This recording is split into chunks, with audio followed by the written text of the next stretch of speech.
ನಮಸ್ಕಾರ, ಸೊನ್ನೆ ನ್ಯೂಸ್ಗೆ ಸ್ವಾಗತ. ನಾನು ಪ್ರಭಾವತಿ. ಮೊದಲಿಗೆ ಮುಖ್ಯಾಂಶಗಳು. HIV ಸೋಂಕಿತರಲ್ಲಿ ಕಾನೂನಿನ ಅರಿವು, ಮಾಹಿತಿ ನೀಡುವುದು ಬಹಳ ಮುಖ್ಯವಾಗಿದೆ. ನ್ಯಾಯವಾದಿ ಪ್ರಕಾಶ್ ಬನ್ಸೋಡೆ. ರಾಜ್ಯ ಸರ್ಕಾರದ 5 ಗ್ಯಾರಂಟಿ ಯೋಜನೆಗಳಿಂದ ಎಲ್ಲರೂ ಸದುಪಯೋಗ ಪಡೆದುಕೊಳ್ಳಬೇಕೆಂದು ಜಿಲ್ಲಾ ಗ್ಯಾರಂಟಿ ಯೋಜನಾ ಅನುಷ್ಠಾನ ಸಮಿತಿ ಅಧ್ಯಕ್ಷರಾದ ಅಮೃತರಾವ್ ಚಿಂಕೋಡೆ ತಿಳಿಸಿದರು. ಜಿಲ್ಲೆಯಲ್ಲಿ ದಲಿತರ ಮೇಲೆ ನಡೆದ ದೌರ್ಜನ್ಯದಲ್ಲಿ ತಾರತಮ್ಯ ಮಾಡಿದ ಅಧಿಕಾರಿಗಳನ್ನು ಅಮಾನತು ಮಾಡಲು ಒತ್ತಾಯಿಸಿ ಜನರ ಧ್ವನಿ ವತಿಯಿಂದ 1 ದಿನದ ಸಾಂಕೇತಿಕ ಧರಣಿ ಹಮ್ಮಿಕೊಳ್ಳಲಾಯಿತು. ಲಿಂಗತ್ವ ಆಧಾರಿತ ದೌರ್ಜನ್ಯ ವಿರುದ್ಧ ರಾಷ್ಟ್ರೀಯ ಅಭಿಯಾನ ನವೆಂಬರ್ 25ರಿಂದ ಡಿಸೆಂಬರ್ 23ರವರೆಗೆ ನಡೆಯಲಿರುವ ಕಾರ್ಯಕ್ರಮವನ್ನು ಜಿಲ್ಲಾ ರಂಗಮಂದಿರದಲ್ಲಿ ಹಮ್ಮಿಕೊಳ್ಳಲಾಯಿತು. ಬೀದರ್ ತಾಲೂಕಿನ ಚಿಟ್ಟವಾಡಿಯಲ್ಲಿ ಜೈ ಭವಾನಿ ಮಾತಾ ಮೂರ್ತಿಯ ಪ್ರಾಣ ಪ್ರತಿಷ್ಠಾಪನೆ ಕಾರ್ಯಕ್ರಮ ಹಮ್ಮಿಕೊಳ್ಳಲಾಗಿದೆ. ಭಕ್ತಾದಿಗಳು ಹೆಚ್ಚಿನ ಸಂಖ್ಯೆಯಲ್ಲಿ ಬಂದು ಯಶಸ್ವಿಗೊಳಿಸಬೇಕೆಂದು ರಮೇಶ್ ಬಿರಾದರ್ ಶೆಟ್ಟ ವಿನಂತಿಸಿಕೊಂಡರು. ಇದು ಬೀದರ್ ನಗರದಲ್ಲಿ ಇಂಡಿಯನ್ ಕಾಂಕ್ರೀಟ್ ಇನ್ಸ್ಟಿಟ್ಯೂಟ್ನ 48ನೇ ಕೇಂದ್ರದ ಉದ್ಘಾಟನಾ ಸಮಾರಂಭವು ನಗರದ ಲಾವಣ್ಯ ಕನ್ವೆನ್ಷನ್ ಹಾಲ್ನಲ್ಲಿ ನಡೆಯಿತು. ಸುದ್ದಿಯ ವಿವರಗಳು. HIV ಸೋಂಕಿತರಲ್ಲಿ ಕಾನೂನಿನ ಅರಿವು, ಮಾಹಿತಿಯನ್ನು ನೀಡುವುದು ಬಹಳ ಮಹತ್ವದ್ದಾಗಿದೆ. ಆದ್ದರಿಂದ ಪ್ರತಿಯೊಬ್ಬರೂ HIV ಸೋಂಕಿತರಿಗೆ ತಾರತಮ್ಯ ಮಾಡದೆ ಅವರಿಗೆ ಸರ್ಕಾರದಿಂದ ಸಿಗುವ ಸೌಲಭ್ಯಗಳ ಕುರಿತು ಮಾಹಿತಿ ನೀಡಬೇಕು ಮತ್ತು ಆರೋಗ್ಯ ಸಿಬ್ಬಂದಿಯವರು ಗ್ರಾಮೀಣ ಪ್ರದೇಶದಲ್ಲಿ ಅರಿವು ಕಾರ್ಯಕ್ರಮವನ್ನು ಹಮ್ಮಿಕೊಂಡು ಜನರಿಗೆ ಸರಿಯಾದ ಮಾಹಿತಿಯನ್ನು ನೀಡಬೇಕೆಂದು ಗೌರವಾನ್ವಿತ ಹಿರಿಯ ಸಿವಿಲ್ ನ್ಯಾಯಾಧೀಶರು ಹಾಗೂ ಬೀದರ್ ಜಿಲ್ಲಾ ಕಾನೂನು ಸೇವೆಗಳ ಪ್ರಾಧಿಕಾರದ ಸದಸ್ಯ ಕಾರ್ಯದರ್ಶಿಗಳಾದ ಪ್ರಕಾಶ್ ಬನ್ಸೋಡೆ ಹೇಳಿದ್ದರು.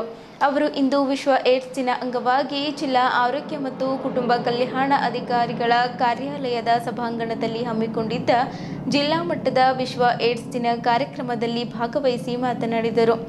ಜಿಲ್ಲಾ ಏಡ್ಸ್ ನಿಯಂತ್ರಣಾಧಿಕಾರಿಗಳಾದ ಡಾಕ್ಟರ್ ಅನಿಲ್ ಕುಮಾರ್ ಚಿಂತಾಮಣಿ ಅವರು ಪ್ರಾಸ್ತಾವಿಕವಾಗಿ ಮಾತನಾಡಿ, ಜಿಲ್ಲೆಯಲ್ಲಿ HIV ಏಡ್ಸ್ ಕುರಿತು ನೀಡುವ ಸೇವಾ ಸೌಲಭ್ಯಗಳು, ಅಂಕಿ-ಅಂಶ, ಜನಸಾಮಾನ್ಯರಲ್ಲಿ ಅರಿವು ಮೂಡಿಸಲು ಹಮ್ಮಿಕೊಂಡಿರುವ IESE ಕಾರ್ಯಕ್ರಮಗಳ ಕುರಿತು, NGO ಕಾರ್ಯಕ್ರಮಗಳ ಕುರಿತು ಮಾಹಿತಿಯನ್ನು ನೀಡಿದ್ದರು. ಕ್ಷಯರೋಗ ನೋಡಲ್ ಅಧಿಕಾರಿಗಳಾದ ಡಾಕ್ಟರ್ ಮಹೇಶ್ ತೊಂಡಾರೆ ಮಾತನಾಡಿ, 2024ರ ಘೋಷವಾಕ್ಯದ ಹಕ್ಕುಗಳನ್ನು ಪಡೆಯಲು ಸರಿಯಾದ ಮಾರ್ಗ ಅನುಸರಿಸೋಣ. ನನ್ನ ಆರೋಗ್ಯ ನನ್ನ ಹಕ್ಕು ಕುರಿತು HIV ಸೋಂಕಿತರು ಸರ್ಕಾರದ ವತಿಯಿಂದ ಸಿಗುವ ಆರೋಗ್ಯ ಸೇವೆಗಳನ್ನು ಯಾವುದೇ ರೀತಿಯಿಂದ ಕಳಂಕ ಮತ್ತು ತಾರತಮ್ಯವಾಗದೆ ಪಡೆಯಬೇಕು ಎಂಬುದು ಈ ವರ್ಷದ ಘೋಷವಾಕ್ಯವಾಗಿದೆ ಎಂದು ಮಾಹಿತಿ ನೀಡಿದ್ದರು. ಹಾಗೂ ರಾಷ್ಟ್ರ, ರಾಜ್ಯ ಮತ್ತು ಜಿಲ್ಲೆಯ ಪ್ರಸ್ತುತ HIV ಸ್ಥಿತಿಗತಿ ಕುರಿತು ಮಾಹಿತಿಯನ್ನು ನೀಡಿದ್ದರು. ಬ್ರಿಮ್ಸ್ ಆಸ್ಪತ್ರೆಯ ಕೇಂದ್ರದ ಪ್ರಯೋಗಶಾಲಾ ತಜ್ಞರಾದ ಶ್ರೀ ಅರವಿಂದ್ ಕುಲಕರ್ಣಿ ಅವರು ಪ್ರತಿಜ್ಞಾವಿಧಿಯನ್ನು ಬೋಧಿಸಿದ್ದರು. ಹಾಗೂ ಡಬ್ಲ್ಯೂ ಅಡಿಯಲ್ಲಿ ಅತ್ಯುತ್ತಮವಾಗಿ ಕರ್ತವ್ಯ ನಿರ್ವಹಿಸುತ್ತಿರುವ ಬ್ರಿಮ್ಸ್ ಆಸ್ಪತ್ರೆಯ ಕೇಂದ್ರದ ಆಪ್ತ ಸಮಾಲೋಚಕರಾದ ವಾಣಿ, ಬ್ರಿಮ್ಸ್ ಆಸ್ಪತ್ರೆಯ ಕೇಂದ್ರದ ಆಪ್ತ ಸಮಾಲೋಚಕರಾದ ಸುನೀತಾ, GH ಔರದ್ ಕೇಂದ್ರದ ಆಪ್ತ ಸಮಾಲೋಚಕರಾದ ಪುಷ್ಪಾಂಜಲಿ, ಬ್ರಿಮ್ಸ್ ಆಸ್ಪತ್ರೆಯ ಕೇಂದ್ರದ ಪ್ರಯೋಗಶಾಲಾ ತಂತ್ರಜ್ಞರಾದ ಅರವಿಂದ್ ಕುಲಕರ್ಣಿ, GH ಬಸವಕಲ್ಯಾಣ ITTC ಕೇಂದ್ರದ ವಿಶ್ವನಾಥ್ ಅವರಿಗೆ ಪ್ರಶಸ್ತಿ ಪತ್ರ ಹಾಗೂ ನೆನಪಿನ ಕಾಣಿಕೆಯೊಂದಿಗೆ ಸನ್ಮಾನಿಸಲಾಯಿತು. ಸಮುದಾಯಕ್ಕೆ ಬೆಂಬಲ ನೀಡುವ ಶ್ರೀಮನ್ ಫಾರ್ಮಾ ಬೀದರ್ನ ಚೀಫ್ ಪ್ರಮೋಟರ್ ಮತ್ತು ಡೈರೆಕ್ಟರ್ ದೇವೇಂದ್ರಪ್ಪ ಜೈಗಾಪ್, LBES NGOದ ಲಿಂಕ್ ವರ್ಕರ್ ಕಾರ್ಯಕ್ರಮದ ಜಿಲ್ಲಾ ಸಂಪನ್ಮೂಲ ವ್ಯಕ್ತಿಗಳಾದ ಆನಂದ್ ಮತ್ತು CSE ಬೆಳದಿಂಗಳ ನೆಟ್ವರ್ಕ್ NGOದ ಕೋಆರ್ಡಿನೇಟರ್ ಸಂದೀಪ್ ಅವರಿಗೆ ಪ್ರಶಸ್ತಿ ಪತ್ರ ಹಾಗೂ ನೆನಪಿನ ಕಾಣಿಕೆಯೊಂದಿಗೆ ಸನ್ಮಾನಿಸಲಾಯಿತು. ಅತ್ಯುತ್ತಮ ರೆಡ್ ರಿಬನ್ ಕಾಲೇಜುಗಳಿಗೆ ಹುಮ್ನಾಬಾದ್ನ ವೀರಭದ್ರೇಶ್ವರ್ ಪದವಿ ಕಾಲೇಜಿನ NSS ಅಧಿಕಾರಿಗಳಾದ ಪ್ರವೀಣ್ ಕಲ್ಬುರ್ಗಿ, ಬೀದರ್ ನಗರದ Nanajira Saheb college of nursing ಪ್ರಾಚಾರ್ಯರಾದ ಮಹಂತೇಶ್ ಮಿರ್ಜೆ, ನಗರದ ಅಕ್ಕಮಹಾದೇವಿ ಪದವಿ ಮಹಾವಿದ್ಯಾಲಯದ NSS ಅಧಿಕಾರಿಗಳಾದ ಮೀನಾ ಗಾಯಕ್ವಾಡ್ ರವರಿಗೆ ಪ್ರಶಸ್ತಿ ಪತ್ರ ಹಾಗೂ ನೆನಪಿನ ಕಾಣಿಕೆಯೊಂದಿಗೆ ಸನ್ಮಾನಿಸಲಾಯಿತು. ಜಿಲ್ಲಾ ಆರೋಗ್ಯ ಮತ್ತು ಕುಟುಂಬ ಕಲ್ಯಾಣಾಧಿಕಾರಿಗಳಾದ ಡಾಕ್ಟರ್ ಧ್ಯಾನೇಶ್ವರ್ ನಿರಗುಡೆ ಅವರು ವಿಶ್ವ ಏಡ್ಸ್ ದಿನದ ಅಂಗವಾಗಿ ಜಿಲ್ಲಾ ಮಟ್ಟದಲ್ಲಿ ಔದ ಕಾರ್ಯಕ್ರಮವನ್ನು ನಗರದ ಜಿಲ್ಲಾ ಆರೋಗ್ಯ ಮತ್ತು ಕುಟುಂಬ ಕಲ್ಯಾಣಾಧಿಕಾರಿಗಳ ಕಾರ್ಯಾಲಯದ ಆವರಣದಲ್ಲಿ ರಿಬ್ಬನ್ ಕತ್ತರಿಸುವ ಮೂಲಕ ಜಾಥಾಪಥ ಚಾಲನೆಗೆ ಚಾಲನೆಯನ್ನು ನೀಡಿದ್ದರು. ಜಾಥಾ ಕಾರ್ಯಕ್ರಮದಲ್ಲಿ ನಗರದ ಸರ್ಕಾರಿ ANO ನರ್ಸಿಂಗ್ ಕಾಲೇಜಿನ ಅಕ್ಕಮಹಾದೇವಿ ಮಹಿಳಾ ಮಹಾವಿದ್ಯಾಲಯ ಮತ್ತು ಸಿದ್ಧಾರ್ಥ್ ಮಹಾವಿದ್ಯಾಲಯದ ವಿದ್ಯಾರ್ಥಿನಿಯರು, ಡಬ್ಲ್ಯೂಯ ಎಲ್ಲ ಸಿಬ್ಬಂದಿಯವರು, HIV ಕ್ಷೇತ್ರದಲ್ಲಿ ಕೆಲಸ ನಿರ್ವಹಿಸುತ್ತಿರುವ TI ಪ್ರವರ್ಧ್, ಶರಣತತ್ವ, LBES ಬೆಳದಿಂಗಳು ನೆಟ್ವರ್ಕ್ NGO ಸಿಬ್ಬಂದಿಯವರು ಪಾಲ್ಗೊಂಡಿದ್ದರು. ಕಾರ್ಯಕ್ರಮದ ನಿರೂಪಣೆಯನ್ನು ಬ್ರಿಮ್ಸ್ ಆಸ್ಪತ್ರೆಯ ಕೇಂದ್ರದ ಪ್ರಯೋಗಶಾಲಾ ತಜ್ಞರಾದ ಅರವಿಂದ್ ಕುಲಕರ್ಣಿ ಅವರು ಮಾಡಿದ್ದರು.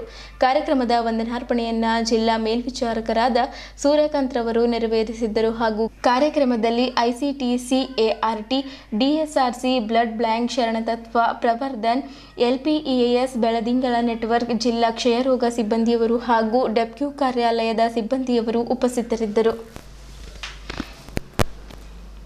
ಪ್ರತಿ ವರ್ಷ ಡಿಸೆಂಬರ್ 1 ಏಡ್ಸ್ ದಿನಾಚರಣೆಯನ್ನು ನಾವು ಆಚರಣೆ ಮಾಡ್ತೀವಿ.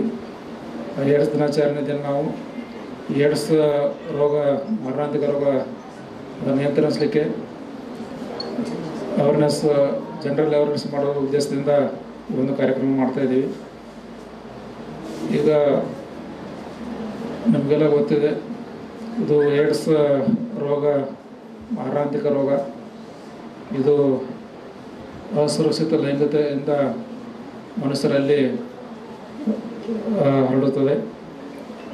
ಈ ಒಂದು ಏಡ್ಸ್ ಕುರಿತು ಸಂಪೂರ್ಣ ಮಾಹಿತಿಯನ್ನು ವೈದ್ಯರು ತಮಗೆ ನೀಡಲಿದ್ದಾರೆ. ಈ ಸಂದರ್ಭದಲ್ಲಿ ನಾವು ಹೇಳೋದಿಷ್ಟೇ, ನಮ್ಮ ಸಮಾಜ ಸ್ವಸ್ಥ ಸಮಾಜ ಆಗಬೇಕು, ಆರೋಗ್ಯ ಸಮಾಜ ಆಗಬೇಕು. ಇಂಥ ಒಂದು ಮಾರಣಾಂತಿಕ ಕಾಯಿಲೆಗಳಿಂದ ನಾವು ಹರಡುವುದನ್ನು ತಡೆಗಟ್ಟಲಿಕ್ಕೆ ಜನರಲ್ ಅವೇರ್ನೆಸ್ ಮೂಡಿಸಿ ಇಂಥ ರೋಗಗಳನ್ನು ಕಡಿಮೆ ಮಾಡಿ ನಿಟ್ಟಿನಲ್ಲಿ ಪ್ರಯತ್ನ ಮಾಡಬೇಕು. ಈ ಏಡ್ಸ್ ರೋಗ ಹೊಂದಿರತಕ್ಕಂಥ ವ್ಯಕ್ತಿ ನಾವು ಸಮಾಜದಲ್ಲಿ ಗೌರವ ಕೊಡಬೇಕು. ಅವ್ರನ್ನ ಹೇಳಿಸೋದಾಗಲಿ, ಅಸಹ್ಯವಾಗಿ ಮಾತನಾಡೋದಾಗಲಿ, ಅಗೌರವ ತೋರಿಸೋದಾಗಲಿ ಮಾಡಬಾರದು. ಸಮಾಜದಲ್ಲಿ ಎಲ್ಲರೂ ಕೂಡ ಬದುಕುವ ಹಕ್ಕಿದೆ. ಭಾರತ ಸಂವಿಧಾನ ಕೂಡ ಬದುಕುವ ಹಕ್ಕನ್ನು ಆರ್ಟಿಕಲ್ 21 ಅಡಿಯಲ್ಲಿ 21 ನಮಗೆ ಕೊಟ್ಟಿದೆ. ಕೆಲವೊಂದು ಕಡೆ ನಾನು ಸಾಕಷ್ಟು ಕೇಳಿದ್ದೀನಿ, ಏಡ್ಸ್ ಪೀಡಿತ ರೋಗಿಗಳಿಗೆ ಅವರಿಗೆ ಹೀಯಾಳಿಸಿ ಮಾತಾಡೋದಾಗಲಿ, ಅವರಿಗೆ ಮನ ನೋಯಿಸುವ ಹಾಗೆ ವರ್ತಿಸೋದಾಗಲಿ, ಆ ರೀತಿ ಮಾಡೋ ಘಟನೆಗಳು ನೋಡಿದ್ದೀವಿ. ಬಟ್ ಅವ್ರಿಗೆ ಕೂಡ ನಾವು ಏನೋ ಒಂದು ತಪ್ಪು ತಿಳುವಳಿಕೆಯಿಂದಾಗಿ ಅನಾರೋಗ್ಯ ಪೀಡಿತರಾಗಿರ್ತಾರೆ. ಅಂಥವ್ರು ನಾವು ಗೌರವದಿಂದ ಕಾಣಬೇಕು. ಅವರಿಗೆ ಕೂಡ ಬದುಕಲಿಕ್ಕೆ ಅವಕಾಶ ಮಾಡಿಕೊಡಬೇಕು. ಅವರಿಗೆ ನಾವು ಸರ್ಕಾರದ ಸೌಲಭ್ಯದ ಕುರಿತು ಮತ್ತು ಅವರಿಗೆ ರೋಗ ತಡೆಗಟ್ಟಲಿಕ್ಕೆ ಔಷಧದ ಕುರಿತು ಮಾಹಿತಿ ಕೊಡೋದು ನಮ್ಮ ಕೆಲಸ ಇದೆ. ಯಾರಿಗೂ ನಾವು ಹೇಗೆ ಹರಡುತ್ತೆ, ಏನು ಲಕ್ಷಣ ಇದ್ದಾವೆ ಇದು ಹೇಳೋದಿಲ್ಲ. ಯಾಕಂದರೆ ಇದು ಆಲ್ರೆಡಿ ಎಲ್ರಿಗೂ ಗೊತ್ತಿದೆ. ಈಗ ನಾವು ಏನು ಮೇನ್ ಉದ್ದೇಶ ಏನಿದೆ ಅಂದರೆ, ಎವ್ರಿ ಇಯರ್ ನಾವು ಅರಿವಿ ಮೂಡಿಸೋದು, ಅವೇರ್ನೆಸ್ ಏನಂತೀವಿ. ಬಿಕಾಸ್ ಇದು ಅವೇರ್ನೆಸ್ ಇಸ್ ಆನ್ಗೋಯಿಂಗ್. ಮನಸ್ಸು ಯಾವಾಗ ಬದಲಾಗುತ್ತೆ ಗೊತ್ತಾಗೋದಿಲ್ಲ. ಸೊ ಇದು ಅರಿವು ಮೂಡಿಸೋ ಕಾರ್ಯಕ್ರಮ ನಮಗೆ ಯಾವಾಗಲೂ ಇರೋದೆ, ಮತ್ತು ಪ್ರತಿ ವರ್ಷ ಇರೋದೆ. ಸರ್ ಹೋದ ವರ್ಷನೂ ಅದೇ ಹೇಳಿದ್ರಿ, ಮತ್ತು ಈ ವರ್ಷನೂ ಅದೇ ಇದೆ. ಇದು ಮತ್ತು ಮುಂದಿನ ವರ್ಷನೂ ಇರುತ್ತೆ. Because this is a ongoing process. ಹೇಗೆ ಹರಡುತ್ತೆ ಚೇಂಜ್ ಆಗ್ತಾ ಇಲ್ಲ, ಲಕ್ಷಣಗಳು ಚೇಂಜ್ ಆಗ್ತಾ ಇಲ್ಲ. ಬಟ್ ಅರಿವು ಮೂಡಿಸೋದು, ಹೊಸ ಜನ ನಮ್ಮ ಏಜ್ ಗ್ರೂಪಿಗೆ ಸೇರ್ತಾ ಇದ್ದಾರೆ, ಹೊಸ ಜನ ಮೈಗ್ರೇಟ್ ಆಗ್ತಾ ಇದ್ದಾರೆ. ಸೊ ನಾವು ಅರಿವು ಮೂಡಿಸೋದು ಇದು ತುಂಬ ಮಹತ್ವದಾಗಿದೆ. ರಾಜ್ಯ ಸರ್ಕಾರದ 5 ಗ್ಯಾರಂಟಿ ಯೋಜನೆಗಳಿಂದ ಎಲ್ಲರೂ ಸದುಪಯೋಗ ಪಡೆದುಕೊಳ್ಳಬೇಕೆಂದು ಜಿಲ್ಲಾ ಗ್ಯಾರಂಟಿ ಯೋಜನಾ ಅನುಷ್ಠಾನ ಸಮಿತಿ ಅಧ್ಯಕ್ಷರಾದ ಅಮೃತರಾವ್ ಚಿಂಕೋಡೆ ತಿಳಿಸಿದ್ದರು. ಅವರು ಜಿಲ್ಲಾ ಪಂಚಾಯತ್ ಸಭಾಂಗಣದಲ್ಲಿ ಜಿಲ್ಲಾ ಗ್ಯಾರಂಟಿ ಯೋಜನೆಗಳ ಪ್ರಗತಿ ಪರಿಶೀಲನಾ ಸಭೆಯ ಅಧ್ಯಕ್ಷತೆ ವಹಿಸಿ ಮಾತನಾಡುತ್ತಾ, ಅನ್ನಭಾಗ್ಯ, ಶಕ್ತಿ ಯೋಜನೆ, ಗೃಹಜ್ಯೋತಿ, ಗೃಹಲಕ್ಷ್ಮಿ ಹಾಗೂ ಯುವ ನಿಧಿ ಯೋಜನೆಗಳಿಂದ ಬಡವರು, ಕೂಲಿ ಕಾರ್ಮಿಕ ಹಾಗೂ ನಿರುದ್ಯೋಗ ಯುವಕರಿಗೆ ಬದುಕಿಗೆ ಆಸರೆ ಆಗಿದೆ ಎಂದರು. ಎಲ್ಲ ಯೋಜನೆಗಳು ಗ್ರಾಮೀಣ ಮಟ್ಟದಿಂದ ಪಂಚಾಯತ್ಗಳ ಮುಖಾಂತರ ಡಂಗೂರ ಸಾರಿ ವ್ಯಾಪಕ ಪ್ರಚಾರ ನೀಡಬೇಕು. 5 ಗ್ಯಾರಂಟಿಗಳು ಸಂಬಂಧಪಟ್ಟ ಇಲಾಖೆ ಅಧಿಕಾರಿಗಳು ನೋಂದಾಯಿಸಿಕೊಂಡಂತಹ ಫಲಾನುಭವಿಗಳಿಗೆ ಯಾವುದೇ ತೊಂದರೆ ಆಗದಂತೆ ಸೌಲಭ್ಯಗಳನ್ನು ದೊರಕಿಸಿಕೊಡುವ ನಿಟ್ಟಿನಲ್ಲಿ ಪ್ರಾಮಾಣಿಕತೆಯಿಂದ ನೋಡಿಕೊಳ್ಳಬೇಕು ಎಂದು ಸಲಹೆ ನೀಡಿದರು. ಜಿಲ್ಲಾ ಪಂಚಾಯತ್ ಕಾರ್ಯನಿರ್ವಾಹಕ ಅಧಿಕಾರಿಗಳು ಹಾಗೂ ಜಿಲ್ಲಾ ಗ್ಯಾರಂಟಿ ಯೋಜನೆಗಳ ಅನುಷ್ಠಾನ ಪ್ರಾಧಿಕಾರದ ಸದಸ್ಯ ಕಾರ್ಯದರ್ಶಿಗಳಾದ ಡಾಕ್ಟರ್ ಗಿರೀಶ್ ಬದೋಲೆ ಅವರು ಮಾತನಾಡಿ, ನ್ಯಾಯಬೆಲೆ ಅಂಗಡಿಗೆ ಸರಿಯಾಗಿ ಅಕ್ಕಿ ವಿತರಣೆ ಮಾಡುತ್ತಿಲ್ಲ ಎಂಬ ದೂರುಗಳು ಬಂದಿದ್ದು ಹಾಗೂ ಅಕ್ರಮ ಅಕ್ಕಿ ಸಾಗಣೆ ಮಾಡುವವರ ಮೇಲೆ ಪ್ರಕರಣ ದಾಖಲಿಸಿಕೊಂಡು ಸಂಬಂಧಪಟ್ಟ ನ್ಯಾಯಬೆಲೆ ಅಂಗಡಿಗಳ ಮೇಲೆ ಪ್ರಕರಣ ದಾಖಲಿಸಿಕೊಂಡು ಸೂಕ್ತ ಕ್ರಮ ವಹಿಸಬೇಕೆಂದು ಆಹಾರ ಇಲಾಖೆ ಉಪನಿರ್ದೇಶಕರಿಗೆ ತಿಳಿಸಿದ್ದರು.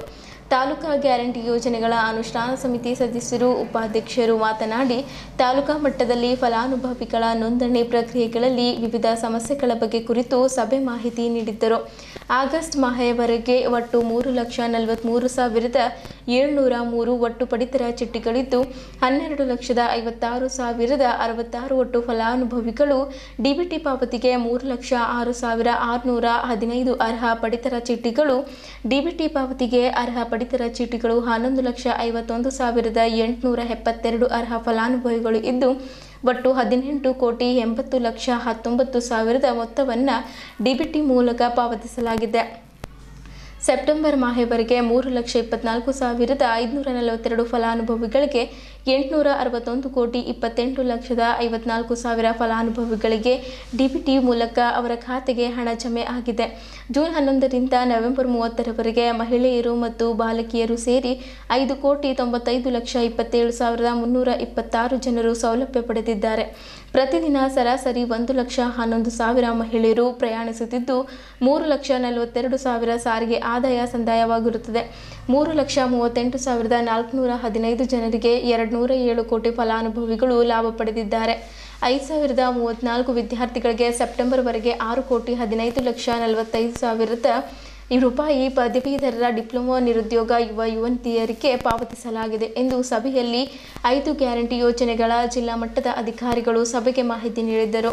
ಸಭೆಯಲ್ಲಿ ತಾಲೂಕು ಗ್ಯಾರಂಟಿ ಯೋಜನೆ ಅನುಷ್ಠಾನ ಸಮಿತಿ ಅಧ್ಯಕ್ಷರು, ಉಪಾಧ್ಯಕ್ಷರು, ಸದಸ್ಯರು ಸೇರಿದಂತೆ ಆಹಾರ ನಾಗರಿಕ ಸರಬರಾಜು ಇಲಾಖೆ ಉಪನಿರ್ದೇಶಕರು ಪ್ರವೀಣ್ ಬರ್ಗಲ್, ಮಹಿಳಾ ಮತ್ತು ಮಕ್ಕಳ ಅಭಿವೃದ್ಧಿ ಇಲಾಖೆ ಉಪನಿರ್ದೇಶಕ ಶ್ರೀಧರ್, ಕಲ್ಯಾಣ ಕರ್ನಾಟಕ ಸಾರಿಗೆ ಇಲಾಖೆ ಬೀದರ್ ವಿಭಾಗೀಯ ನಿಯಂತ್ರಣ ಅಧಿಕಾರಿಗಳಾದ ಚಂದ್ರಕಾಂತ್ ಫೂಲೇಕರ್, ಜೆಸ್ಕಾಂ ಕಾರ್ಯಪಾಲಕ ಅಭಿಯಂತರರಾದ ರಮೇಶ್ ಪಾಟೀಲ್ ಹಿಲಾಲ್ಪುರ್, ಉದ್ಯೋಗ ನಿಯಂತ್ರಣ ಅಧಿಕಾರಿಗಳು, ಜಿಲ್ಲಾ ಪಂಚಾಯತ್ ಮುಖ್ಯ ಯೋಜನಾಧಿಕಾರಿ ಕಿಶೋರ್ ಕುಮಾರ್ ದುಬೆ, ಜಿಲ್ಲೆಯ ತಾಲೂಕಿನ ಇಒಗಳು ಸೇರಿದಂತೆ ಮಹಿಳಾ ಮತ್ತು ಮಕ್ಕಳ ಅಭಿವೃದ್ಧಿ ಇಲಾಖೆಯವರು, ಶಿಶು ಅಭಿವೃದ್ಧಿ ಯೋಜನಾಧಿಕಾರಿಗಳು ಸೇರಿದಂತೆ ವಿವಿಧ ಇಲಾಖೆ ಅಧಿಕಾರಿಗಳು, ಸಿಬ್ಬಂದಿಗಳು ಉಪಸ್ಥಿತರಿದ್ದರು.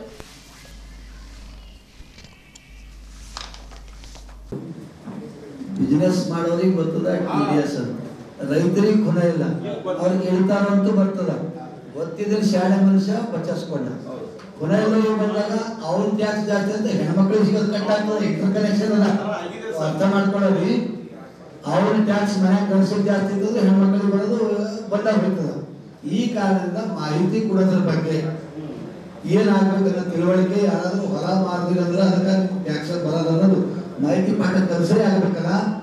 ಈ ನಿಟ್ಟಿನಲ್ಲಿ ಯಾವ ತರ ಜಮೀನು ಮಾರಾಟ ಮಾಡಿದಕ್ಕೆ ಏನು, ಬಿಸ್ನೆಸ್ ಮಾಡಿದಕ್ಕೆ ಏನು ಅನ್ನೋದಕ್ಕೆ ನಾವು ಅನ್ಸರಲ್ಲ.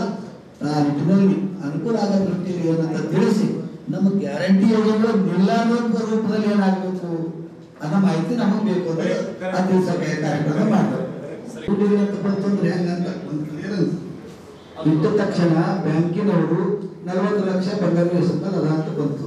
ಹಾಗೆ ನಮಗೆ ಪ್ರೊಸೆಸ್ ಲಕ್ಷ ದುಡ್ಡಿದೆ ಅಂತಕ್ಕೆ ಏನಾದರೂ ನೀವು ಇನ್ಕಮ್ ಟ್ಯಾಕ್ಸ್ ಪೇ ಇದೀರ ಅಂತ ಯಾವುದಾದ್ರೂ ಡಿಪಾರ್ಟ್ಮೆಂಟ್ ಬಂದಿದ್ದು ಅಂದ್ರೆ ಆ ವಿಷಯದಲ್ಲಿ ಕ್ಲಾರಿಫಿಕೇಶನ್ ಕೊಡಕ್ಕೆ ಅಂದ್ರೆ ಅವರು IT ಅಥವಾ ಇನ್ಕಮ್ ಟ್ಯಾಕ್ಸ್ ಇದನ್ನ ಏನು GST ನ ಫೈಲ್ ಮಾಡ್ತಾ ಇದ್ರೆ ಅದನ್ನ ಅವರು ಆ ಕಾರಣಕ್ಕೆ ಬಂದಿಲ್ಲ ಅನ್ಕೊಂಡು ಅದನ್ನ ಮಾಹಿತಿ ನಮಗೆ ಕೊಟ್ರೆ ಅವಾಗ ನಾವೇನ್ ಮಾಡ್ತೀವಿ, ನಾವು ಅದನ್ನ ಲಿಸ್ಟ್ ಮಾಡಿ ನಾವು ಪ್ರತಿ ತಿಂಗಳು ನಾವು ಹೆಡ್ ಆಫೀಸಿಗೆ ಕಳಿಸ್ತೀವಿ ಸರ್. ಈ ತರ ಇರ್ತವ್ರದವ್ರು ಈ ತರ ಸಮಸ್ಯೆ ಆಗಿದೆ ಅನ್ಕೊಂಡು ಅವಾಗ ಅವರು ಅದನ್ನ EDCS ಗೆ ಬರೆದು ಅಲ್ಲಿ ಚೆಕ್ ಮಾಡಿ ಅದನ್ನ ಕ್ಲಿಯರ್ ಮಾಡ್ತಕ್ಕಂಥದ್ದು ಆಗ್ತಾ ಇದೆ ಸರ್. ನಿಮ್ಮ ಈ ಯೋಜನೆ 99 ಅರ್ಜಿ ಹತ್ರ ಇದೆ ಸರ್. 2699 ಯಾಕೆ ಇವೆ ಸರ್? ಅದು ತೆರಿಗೆನಾ ಅಥವಾ Aadhaar seating? IT GST issue only GST ಮತ್ತೆ ಆಧಾರ್ ಸೀಟಿಂಗ್ ಆಧಾರ್ ಲಿಂಕ್ ಇಲ್ಲ ಅಂತ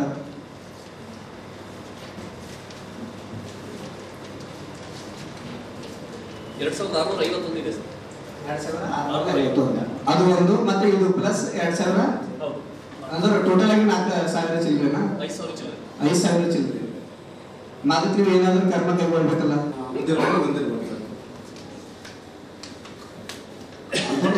ಎಷ್ಟು ನಮ್ಮಲ್ಲಿ ಕಾಲೇಜ್ಗಳು ಎಷ್ಟು, ಡಿಪ್ಲೊಮಾ ಕಾಲೇಜಸ್ಗಳು ಎಷ್ಟು, ಅಡ್ಮಿಷನ್ ಮಾಡಿದ ವಿದ್ಯಾರ್ಥಿಗಳು ಎಷ್ಟು? ಬೀದರ್ ಜಿಲ್ಲೆಯಲ್ಲಿ 6 ಡಿಪ್ಲೊಮಾ ಕಾಲೇಜುಗಳಿದೆ ಸರ್. 329 ಡಿಗ್ರಿ ಕಾಲೇಜಸ್ ಇದೆ ಸರ್. ಡಿಗ್ರಿಗಳಂದ್ರೆ ಯಾವ್ದು ಕನ್ಸಿಡರ್ ಮಾಡ್ತೀರಿ? BA, BSc, BCom ಎಲ್ಲರೂ ಮಾಡಿದ್ದೀರಾ? MBBS ಇಂಜಿನಿಯರಿಂಗ್ ಕಾಲೇಜುಗಳನ್ನು ಕೂಡ ಪದವಿ ಕಾಲೇಜುಗಳಲ್ಲಿ ಬರ್ತದೆ. ಟೋಟಲ್ ಎಷ್ಟು? ಯಾಕಂದ್ರೆ ಇದು ನಮ್ಗೆ ಹಮೇಶ ಬರ್ತದೆ. ಇವಾಗಿನೇ ಸ್ವಾಮಿ ವಿವೇಕಾನಂದರ ಭಾಷೆದಾಗ ಯುವಕರ ಶಕ್ತಿನೇ ದೇಶ ಶಕ್ತಿ ಅಂತ ಬರ್ತದ, ಎದ್ದೇಳಿ ಅನ್ನೋದಕ್ಕೆ ಯುವಕರೇ ತಮ್ಮರ ಅನ್ನೋದು ಬರ್ತದಲ್ಲ. ಏನ ಕಾಲೇಜಸ್ ಕೊರತೆನಾ? ನಾಳೆ ಕೇಳ್ತಾರೆ ಕಾಲೇಜ್ ಕಮ್ಮಿ ಇದೆಯಾ ಅಥವಾ ಹೈಯರ್ ಎಜುಕೇಶನ್ ಮಾಡ್ತಾ ಇದ್ರೆ ಬರಂಗಿಲ್ಲ, ಡಿಪ್ಲೊಮಾ ಮಾಡಿದ್ರೆ ಡಿಗ್ರಿ ಮಾಡ್ತಾ ಇದ್ರೆ ಬರಂಗಿಲ್ಲ. ಮಾಡಿ ಮನೆ ಒಳಗೆ ಕುಂತು ಏನೋ ತಮ್ಮ ಮನೆಗೆ ಕೂಲಿ ಕೆಲಸ ಮಾಡ್ತಾ ಇದ್ರೆ ಬರ್ತದೆ. ನಮ್ಮ ಮಾಡಿರೋದು ಹೇಳ್ದ ಲಾಸ್ಟ್ ಟೈಮ್ನಾಗ, ನಾನು ಮಾಡಿ ಮನೆಗಿದ್ದೀನಿ ಸರ್, ಈಗ ಹೊಲದಾಗ ಕೆಲಸ ಮಾಡತ್ತೀನಿ, ನನಗೆ ದುಡ್ಡು ಹಾಕಿದಾರ ಅಂತ ಬರ್ತಾ ಇದೆ. ಪಕ್ಕ ಇದಕ್ಕೆ ಏಜ್ ಇರ್ತಕ್ಕಂಥದ್ದು ಈಗ ಅದಕ್ಕೆ ಮೇಲೆ ರಿಪೋರ್ಟು ನಾವು ಕೇಳಲಿಕ್ಕೆ ನಮ್ಮ ಬೀದರ್ ಮ್ಯಾಲ ಬರ್ಲಕ್ಕೆ ಶಿಕ್ಷಕರು ಜಾಸ್ತಿ ಬರ್ಲಿಕ್ಕಾಗಲಿ ಅನ್ನೋದಕ್ಕೆ ಕರೆಕ್ಟಾಗಿ ಏನು ಮಾಹಿತಿ ಯಾವ ಕಾರಣ ನಿಂತದ ಅನ್ನೋದು ಸ್ವಲ್ಪ ಎಲ್ಲ ನಮ್ಮ ತಾಲೂಕು ಅಧಿಕಾರಿಗಳಿಗೆ ತಿಳಿಸಿ ಆ ಮುಖಾಂತರ ನಮ್ಮೆಲ್ಲ ಗೌರವ ಉಪಾಧ್ಯಕ್ಷರು, ಅಧ್ಯಕ್ಷ ಸದಸ್ಯರುಗಳಿಗೆ ಮಾಹಿತಿ ಕೊಡ್ತಕ್ಕಂಥ ಕೆಲಸ ಮಾಡ್ತಾರೆ. ಟೋಟಲ್ ಕಾಲೇಜಸ್ಗಳು ಎಷ್ಟು? 6. ಅದಕ್ಕೆ ಚೆನ್ನಾಗಿ ಏನ್ ಮಾಡಬೇಕು ಸರ್, ಇದ್ರ ಬಗ್ಗೆ ಸಾಧ್ಯ ಆದ್ರೆ ಊರಿನಲ್ಲಿ ಪಂಚಾಯತ್ ಕಂಗೂರು ಸಹಿತ ಇದನ್ನು ಸಾಕ್ಸಾರಿ, ಕಂಗೂರು ಹೊಡೆದು ಹೇಳ್ಸಾರಿ. ಊಟಿರ್ತಾರೆ ಪಾಪ ಕೊಡಲಿಲ್ಲ, ಹೊಲದಾಗ ಕೂಲಿ ಮಾಡ್ಕೊಂಡಿರ್ತಾರೆ, ಗೊತ್ತಾಗಿಲ್ಲ. ಉಳ್ಳಂತ ಸರ್ಕಾರ ನಾವು ರಿಜಿಸ್ಟ್ರೇಷನ್ ಮಾಡಿಲ್ಲ ಅಂದ್ರೆ ಬರಂಗಿಲ್ಲ. ಅದಕ್ಕೆ ಅಡ್ಮಿಷನ್ ಶಾಲೆಗಳು ಜಾಸ್ತಿ ಆಗಿದಾಗ ಇದನ್ನ ಅಡ್ಮಿಷನ್ ಮಾಡಿದ್ರೆ ಪ್ರಚಾರ ಯಾವ ರೀತಿ ಕೊಡ್ತೀರಿ, ಅತ್ಯಂತ ಜವಾಬ್ದಾರಿ ತಮ್ಮದು. ಇವನಿಗೆ ಫಸ್ಟ್ ಕ್ಲಾಸ್ ಅಂತ ಈ ಎಲ್ಲಾ ಲಕ್ಷ್ಮಿಗಳು ತಿಳಿಸಂತ ಕಾರ್ಯಕ್ರಮ ಮಾಡ್ತಾರೆ. ಅದಕ್ಕಾಗಿ ಸರ್ಕಾರ ಚಲೋ ಮಾಡ್ತದೆ, ಪ್ರಚಾರ ಆಗಬೇಕು, ಅದು ತಿಳುವಳಿಕೆ ಆಗಬೇಕು. ಈ ದೃಷ್ಟಿಯಿಂದ ಸುಂದರವಾದಂತ ಪ್ರಚಾರ ಮಾಡುವಂತ ಕಾರ್ಯಕ್ರಮ ಏನು ಹಾಕೊಳ್ಬೇಕು ನಮ್ಮ ಮನೆಗೆ ಒಂದು 2 ಸಲ ಕೊಟ್ಟಿದ್ದಾರೆ, ಅದು ಕೊಡ್ತಾ ಇದ್ದೀನಿ. ಯಾರು ಪ್ರೊಸೆಸ್ ಮಾಡ್ತೀರಿ ಮತ್ತೆ ಎಲ್ಲ ಪ್ರಶ್ನೆ ಇದ್ರೆ ಕೇಳಿ. ತಗೊಂಡ್ಕೊಂಡದ್ದು ಅದೇ ಅಂಕೆ ಸಂಖ್ಯೆ. ಇಲ್ಲಿವರೆಗೆ ಯಾವ್ದಾದ್ರು ಒಂದು, ಕೇವಲ ನೀವು ಒಂದಾದ್ರೂ ಅಪ್ಲಿಕೇಶನ್ ಬಸತ್ ತೋರಿಸ್ರಿ. ಯಾಕಾಗಿಲ್ಲ, ಯಾಕಾಗ್ಯಾವ, ಏನಾಗಿಲ್ಲ ಅಂತ ಅದ್ರ ಬಗ್ಗೆ ಒಂದಾದ್ರೂ ತೋರಿಸ್ರಿ ಸರ್. ಇದ್ರಾಗ ಮೀಟಿಂಗ್ ಮಾಡಿದ್ವಿ, ಅದೇ ಅಂಕೆ ಸಂಖ್ಯೆ ಇದೆ, ಒಂದ್ ಅಂಕೆ ಸಂಖ್ಯೆ ಕಡಿಮೆ ಆಗಿಲ್ಲ, ಹೆಚ್ಚಾಗಿಲ್ಲ ಅಂತ ಕೇಳ್ತಾ ಇದ್ದೀನಿ ಸರ್. ನಮ್ಮ ರಾಜ್ಯ ಸರ್ಕಾರ ಗ್ಯಾರಂಟಿ ಯೋಜನೆ ಅನುಷ್ಠಾನಕ್ಕೆ ಬಂದು ಎಷ್ಟು ದಿವಸ ಆಯ್ತು ಸರ್? 1.5 ವರ್ಷ ಆಯ್ತಾ ಸರ್? ಅವಾಗಿಂದ ನಾವು ಮೀಟಿಂಗ್ ಮಾಡ್ತಾ ಇದ್ದೀವಿ ಸರ್. ನಮ್ಮ ಸರ್ಕಾರ, ನಮ್ಮ ಅಧ್ಯಕ್ಷರಾದ್ಮೇಲೆ ಅಧ್ಯಕ್ಷ ಒಂದು ಬೆನಿಫಿಷಿಯರ್ ಅಥವಾ ಒಂದು ಸ್ಟೂಡೆಂಟ್ ಆದ್ರೆ ಯಾವ ಹೆಚ್ಚಿಗೆ ತಗೊಂಡ್ರ ಸರ್? ಅದೇ ಅಂಕೆ ಸಂಖ್ಯೆ ಚೇಂಜ್ ಆಗಿದೆ. ಇವರು ಡಿಸ್ಟ್ರಿಕ್ಟ್ ಅವರು ನಮ್ಮ ತಾಲೂಕಲ್ಲಿ ಅವರು ಕೇರೆ ಮಾಡ್ತಾ ಇಲ್ಲ, ಅವ್ರು ಯಾರೇ ಬರ್ತಾ ಇಲ್ಲ. ಮೀಟಿಂಗಿಗೆ ಬರಲ್ಲ ಸರ್, ಮೀಟಿಂಗ್ ಬರಲ್ಲ. ಮತ್ತು ನಾವೇನ್ ಮಾಡ್ಕೊಂಡು ಕಾಲೇಜ್ ಹೋಗೋಣ, ಅಲ್ಲಿ ಹುಡುಗರಿಗೆ ಜಮಾಸೋಣ, ಅವೇರ್ನೆಸ್ ಮಾಡೋಣ. ನಾವು ಬಂದಿರಂದ್ರೆ ಅವೇರ್ನೆಸ್ ತರೋಣ. ನಾವು ಅದಕ್ಕೆ ನಾವು ಏನು ಫಸ್ಟ್ 11ಕ್ಕೆ ಏನು ಇದು ಮಾಡಿದ್ದೀವಲ್ಲ, ಅದರಲ್ಲಿ ನಾವು ಅದನ್ನು ಇಟ್ಕೊಂಡಿದ್ದೇವೆ. ಅದು ನಾವು ಯಾವ ಕಾಲೇಜ್ ಸೆಲೆಕ್ಟ್ ಮಾಡಬೇಕು ಅಲ್ಲ ಅವೇರ್ನೆಸ್ ತರೋಣ. ನಮ್ಮ ಸ್ಕೀಮ್ ನೋಡ್ರಿ, ಅದಕ್ಕೆ ನಮ್ಮ 1122 ಇದ್ದಿದ್ದು ಈಗ 1156 ಆಗ್ಯಾವ ನಮ್ಮದು ಅಷ್ಟೇ, ಏನೂ ಆಗಿಲ್ಲ. ಅದಕ್ಕೆ ನಾನು ಹೇಳೋದು, ತಾವು ಎಲ್ಲ ಕಳಿಸ್ರಿ. ನಮ್ಮ ಇವ್ರು ಎಷ್ಟು ಸಲ ಫೋನ್ ಮಾಡಿದ್ರೆ ಅವ್ರು ರೆಸ್ಪಾನ್ಸ್ ಮಾಡೋದು ಬರ್ಬೇಕಲ್ಲ, ಅವ್ರು ಹೇಳ್ಬೇಕಲ್ಲ, ಅವ್ರ ಡ್ಯೂಟಿ ಇದೆ. ಸರ್ ನಾನು ನಿಮ್ಗೆ ಕೇಳ್ತಾ ಇಲ್ಲ, ನಾನು CS ಅವ್ರಿಗೆ ಕೇಳ್ತಾ ಇದ್ದೀನಿ. ನಂದೊಂದು ರಿಕ್ವೆಸ್ಟ್ ಅದ, ಆದ್ರೆ ನೀವು ಯಾವತ್ತು ಹೇಳಿದ್ರೆ ನನ್ನ ಬಳಿ ಹ್ಯಾಂಡ್ ಇಲ್ಲ, ನನ್ನ ಬಳಿ ಯಾರು ಇಲ್ಲ, ನನ್ನ ಮೇಲೆ ಹ್ಯಾಂಡ್ ಇಲ್ಲ, ಇದೇ ಹೇಳ್ತೀರಿ ಸರ್. ಜೊತೆಗೂ ಸಾಹೇಬರು ಸಂದೇಶ ಮಾಡ್ತಾರ, ಚೆನ್ನಾಗಿ ಯಾರಿಗೆ ಕಳಿಸ್ತೀರಿ, ಸ್ಟಾಫ್ ಇಲ್ಲ ಯಾರಿಗೆ ಕಳಿಸ್ತೀರಿ. ಜೊತೆಗೆ ನಮ್ಮ ತಾಲೂಕಾ ಪ್ರತಿನಿಧಿಗಳೆಲ್ಲ ಇದ್ದಾರೆ, ಅವರು ತಾಲೂಕಾ ಮೀಟಿಂಗ್ ಕೂಡ ಅಟೆಂಡ್ ಆಗಿ ಅಲ್ಲಿ ಕೂಡ ಜನರಿಗೆ ಮತ್ತೆ ಕಮಿಟಿಗೆ ಸ್ಪಂದನೆ ಸಲ್ಲಿಸಬೇಕು. ಮತ್ತೆ ಮುಂದಿನ ಮೀಟಿಂಗು ಅವರು ಇಲ್ಲಿ ಹಾಜರಾಗಬೇಕು. ಜೊತೆಗೆ ಈ ಎಲ್ಲ ಯುವ ನಿಧಿ ಅವರು ಸ್ಪೆಷಲಿ ಸ್ವಲ್ಪ ಏನೋ ಹೆಚ್ಚಿನ ಪ್ರಚಾರ ಮಾಡಬೇಕು. ನೀವು ಯುವ ನಿಧಿಯಲ್ಲಿ ಬಹಳಷ್ಟು ಇಂಪ್ರೂವ್ಮೆಂಟ್ ಬೇಕಾಗಿದೆ. ಸೊ ಕಾಲೇಜ್ ಮಟ್ಟದಲ್ಲಿ ಎಲ್ಲ ಪ್ರಚಾರಗಳು ಮಾಡಿ, ಮತ್ತೆ ಎಲ್ಲ ಅಧಿಕಾರಿಗಳು, ಇವುಗಳು ಗ್ರಾಮ ಪಂಚಾಯತಿ ಮುಖಾಂತರ ಹೆಚ್ಚಿನ ರೀತಿಯಲ್ಲಿ ಎಲ್ಲ ಗ್ಯಾರಂಟಿ ಯೋಜನೆಗಳು ಪ್ರಚಾರ ಆಗಬೇಕು. ಈಗಾಗಲೇ ನಾವು ಲೆಟರ್ ಕೂಡ ಮಾಡಿದೀವಿ, ಕಳಿಸಿದೀವಿ. ಸೊ ಪಂಚಾಯತಿ ಮುಖಾಂತರ ಸ್ವಲ್ಪ ಅವೇರ್ನೆಸ್ ಜಾಸ್ತಿ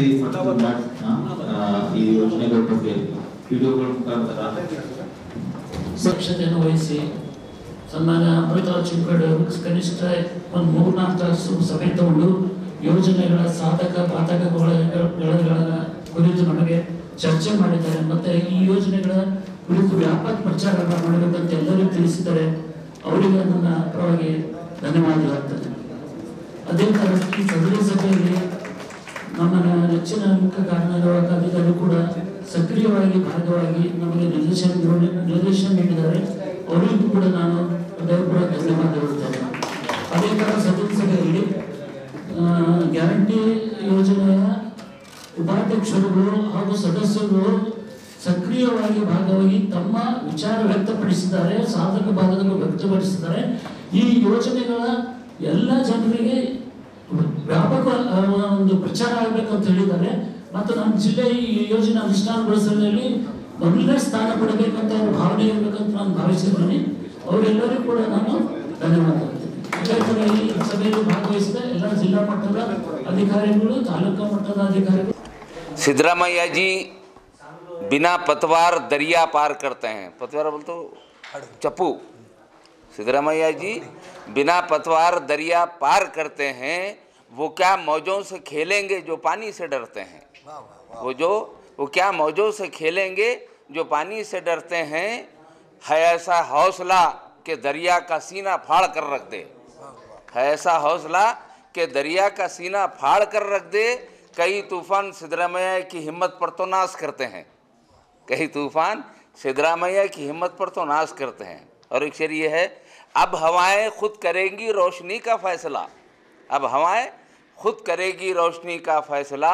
जिस दिए में जान होगी वो दिया रह जाएगा. खंडरे की जैसी किसी की उड़ान थोड़ी है. ईश्वर खंडरे के जैसी किसी की उड़ान थोड़ी है. और वो जहाँ उड़ते हैं वहाँ आसमान थोड़ी है. वो जहाँ उड़ते हैं वहाँ आसमान थोड़ी है. ईश्वर खंडरे को चाहते हैं हम उन पर जान दे देंगे. ईश्वर खंडरे को चाहते हैं हम उन पर जान दे देंगे. ईश्वर खंडरे की जान से बढ़कर हमारी जान थोड़ी है. ಬೀದರ್ ನಗರದ ಅಂಬೇಡ್ಕರ್ ವೃತ್ತದಲ್ಲಿ ಜನರ ಧ್ವನಿ ಇಲ್ಲದ ಜನರಿಗಾಗಿ ಜಿಲ್ಲಾ ಘಟಕ ಬೀದರ್ ವತಿಯಿಂದ ಒಂದು ದಿನದ ಸಾಂಕೇತಿಕ ಧರಣಿ ಹಮ್ಮಿಕೊಳ್ಳಲಾಯಿತು. ಜಿಲ್ಲೆಯ ದಲಿತರ ಮೇಲೆ ನಡೆದ ದೌರ್ಜನ್ಯದಲ್ಲಿ ತಾರತಮ್ಯ ಮಾಡಿದ ಅಧಿಕಾರಿಗಳನ್ನು ಅಮಾನತು ಮಾಡಲು ಒತ್ತಾಯಿಸಿ ಧರಣಿ ಸತ್ಯಾಗ್ರಹ ಹಮ್ಮಿಕೊಳ್ಳಲಾಗಿತ್ತು. 2023ರ ಕರ್ನಾಟಕ ವಿಧಾನಸಭಾ ಚುನಾವಣೆಯಲ್ಲಿ ಕಾಂಗ್ರೆಸ್ ಪಕ್ಷವು ಸಂವಿಧಾನದ ಹೆಸರಿನಿಂದ ದಲಿತರ ಓಟುಗಳನ್ನು ಪಡೆದು ರಾಜ್ಯದಲ್ಲಿ ಅಧಿಕಾರಕ್ಕೆ ಬಂದ ನಂತರ ದಲಿತರಿಗೆ ರಕ್ಷಣೆ ಇಲ್ಲದಂತಾಗಿದೆ. ಭಾರತದ ರಾಷ್ಟ್ರೀಯ ಅಪರಾಧ ದಾಖಲಾತಿ ಸಂಸ್ಥೆಯ 2016ರ ವರದಿ ಪ್ರಕಾರ ದಲಿತರ ಮೇಲೆ ಪ್ರತಿದಿನ 27 ದೌರ್ಜನ್ಯಗಳು ನಡೆಯುತ್ತವೆ. ಪ್ರತಿ ವಾರ 13 ದಲಿತರ ಕೊಲೆ ಆಗುತ್ತಿವೆ ಎಂದು ಸರ್ಕಾರ ಸಂಸ್ಥೆಯ ವರದಿಗಳು ಹೇಳುತ್ತಿವೆ ಎಂದು ಧರಣಿಯನ್ನು ಉದ್ದೇಶಿಸಿ ಮಾತನಾಡುತ್ತಾ ಹೇಳಿದ್ದರು. ರಾಜ್ಕುಮಾರ್ ಮೂಲಭಾರತಿಯವರು ಮಾತನಾಡುತ್ತಾ, ಭಾರತದಲ್ಲಿ ಒಂದು ಕಡೆ ಸಂವಿಧಾನ ಸಮರ್ಪಣಾ ದಿನವನ್ನು ಅಮೃತ ಮಹೋತ್ಸವವನ್ನಾಗಿ ಆಚರಿಸುತ್ತಿದ್ದರೆ, ಮತ್ತೊಂದು ಕಡೆಯಲ್ಲಿ ಮನುವಾದಿ ಮಾನಸಿಕತೆ ಹೊಂದಿರುವ ಜಾತಿವಾದಿಗಳ ತಾಳಕ್ಕೆ ತಕ್ಕಂತೆ ನಡೆಯುವ ಸರ್ಕಾರಗಳು ಈ ದೇಶದ ಚುಕ್ಕಾಣಿ ಹಿಡಿದಿವೆ. 2023ರ ಕರ್ನಾಟಕ ವಿಧಾನಸಭಾ ಚುನಾವಣೆಯಲ್ಲಿ ಕಾಂಗ್ರೆಸ್ ಪಕ್ಷವು ಸಂವಿಧಾನದ ಹೆಸರಿನಿಂದ ದಲಿತರ ಓಟುಗಳನ್ನು ಪಡೆದು ರಾಜ್ಯದಲ್ಲಿ ಅಧಿಕಾರಕ್ಕೆ ಬಂದ ನಂತರ ದಲಿತರಿಗೆ ರಕ್ಷಣೆ ಇಲ್ಲದಂತಾಗಿದೆ. ಭಾರತದ ರಾಷ್ಟ್ರೀಯ ಅಪರಾಧ ದಾಖಲಾತಿ ಸಂಸ್ಥೆ 2016ರ ವರದಿ ಪ್ರಕಾರ ದಲಿತರ ಮೇಲೆ ಪ್ರತಿದಿನ 27 ದೌರ್ಜನ್ಯಗಳು ನಡೆಯುತ್ತಿವೆ. ಪ್ರತಿ ದಿವಸ 5 ದಲಿತರ ಮನೆಗಳಿಗೆ ಬೆಂಕಿ ಹಚ್ಚಿ ಸುಡಲಾಗುತ್ತದೆ. ಪ್ರತಿದಿನ 3 ದಲಿತ ಮಹಿಳೆಯರ ಮೇಲೆ ಲೈಂಗಿಕ ಅತ್ಯಾಚಾರ ನಡೆಯುತ್ತಿವೆ. 11 ದಲಿತರ ಮೇಲೆ ದೈಹಿಕ ದೌರ್ಜನ್ಯಗಳು ನಡೆಯುತ್ತಿವೆ. ಪ್ರತಿ ವಾರ 13 ದಲಿತರ ಕೊಲೆ ಆಗುತ್ತಿವೆ ಎಂದು ಸರ್ಕಾರದ ಸಂಸ್ಥೆಯ ವರದಿಗಳು ಹೇಳುತ್ತವೆ. ಆದರೆ ಸಂವಿಧಾನದ ಪ್ರಮುಖ ಅಂಗಗಳಲ್ಲಿ ಒಂದಾದ ಕಾರ್ಯಾಂಗದ ಪೊಲೀಸರ ಕೆಲಸವೇನೆಂದರೆ ಪ್ರಜೆಗಳ ಜೀವ ರಕ್ಷಿಸುವುದು, ಅವರ ಆಸ್ತಿ ಪಾಸ್ತಿಗೆ ಧಕ್ಕೆಯಾಗದಂತೆ ನೋಡಿಕೊಳ್ಳುವುದು.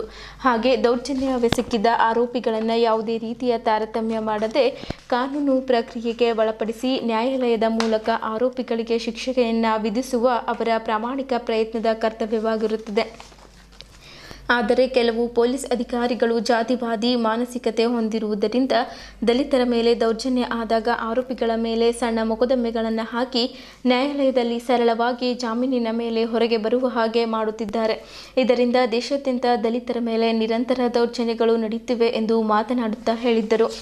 ಈ ಧರಣಿಯಲ್ಲಿ ರಾಜ್ಕುಮಾರ್ ಸಿಂಧೆ, ತಿಪ್ಪಣ್ಣ ವಾಲಿ, ಅಂಕುಶ್ ಗೋಖಲೆ, ಮಾರುತಿ ಕಾಂಬ್ಳೆ, ಶಿವರಾಜ್ ಚಿನ್ನಕೇರಿ, ದತ್ತಪ್ಪ ವರವಟ್ಟಿ, ಲಕ್ಷ್ಮಣ್ ಹೊಜಕ್ನಳ್ಳಿ, ರವಿ ಕೊಟೇರೆ, ರಾಜ್ಕುಮಾರ್ ಮೂಲಭಾರತಿ, ಜಗನ್ನಾಥ್ ಹೊನ್ನ, ವಿನೋದ್ ರತ್ನಾಕರ್, ಪ್ರಕಾಶ್ ರಾವಣ್, ರಾಜ್ಕುಮಾರ್ ಗುನ್ನಳ್ಳಿ, ಸಂತೋಷ್ ಇನ್ಕೂರೆ, ಮಹೇಶ್ ಭೋಲೆ ಸೇರಿದಂತೆ ಇತರರು ಇದ್ದರು.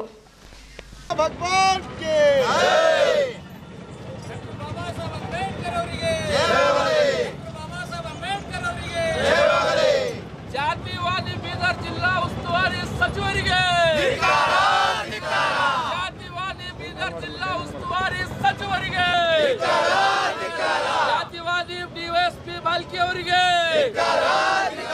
बोलो भीम भगवान के, बोलो भीम भगवान के.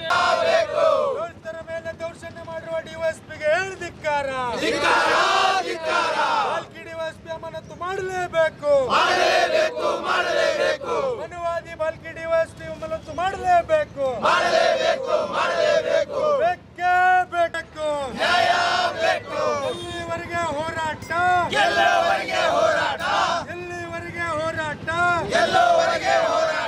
ಜಾತಿವಾದಿ ಡಿವೈಎಸ್ಪಿಗೆ ಹೇಳ್ದಿಕ್ಕಾರ ಡಿವೈಎಸ್ಪಿಗೆ ಅಮಾನತು ಮಾಡಲೇಬೇಕು ದಲಿತ ವಿರೋಧಿ ರಾಜ್ಯ ಸರ್ಕಾರಕ್ಕೆ ಹೇಳ್ದಿಕ್ಕಾರ